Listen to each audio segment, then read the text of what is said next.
સુરત શહેરમાં સતત વરસી રહેલા વરસાદના કારણે અનેક વિસ્તારોમાં જનજીવન પ્રભાવિત બન્યું છે। ભારે વરસાદના પગલે ખાડીનું જળસ્તર વધતા પાણી રસ્તા પર ફરી વળ્યા છે। પુણા અને ગોડાદરાને જોડતો માર્ગ પાણીમાં ગરકાવ થતાં સલામતીના ભાગરૂપે બંધ કરવામાં આવ્યો, જેના કારણે સ્થાનિક લોકોને ભારે મુશ્કેલીનો સામનો કરવો પડી રહ્યો છે। ખાડીનું પાણી રસ્તા પર આવી જતા લોકોના જીવના જોખમે પગપાળા રસ્તો પસાર કરવા મજબૂર બન્યા છે। રોજિંદા અવરજવર કરતા નાગરિકોને ભારે હાલાકી વેઠવી પડી રહી છે।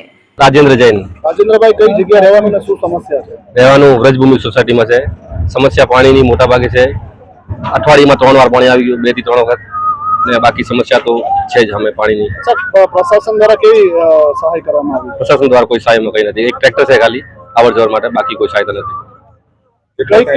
કેટલી મુશ્કેલીનો સામનો કરવો પડી? મુશ્કેલી પાણીની, દૂધની, આવર જવરની બધી મુશ્કેલી છે। લાઇટની છે, બધી હાઈરાઇઝ બિલ્ડિંગો છે તો લિફ્ટની તકલીફ આવી જાય, પછી ચડવો પડે। જનરેટર બધા પહેલા પાણીમાં ખરાબ થઈ ગયા, એ બધી તકલીફો છે જ। मेरा नाम मनीष मोहता है। मनीष भाई कौन सी जगह रहने का हमारा समस्या है? ऋषि विहार सोसाइटी में रहते हैं हम, पिछले 12 सालों से रह रहे हैं और ये प्रॉब्लम हर साल आती है भैया, ऐसा नहीं है नहीं आती।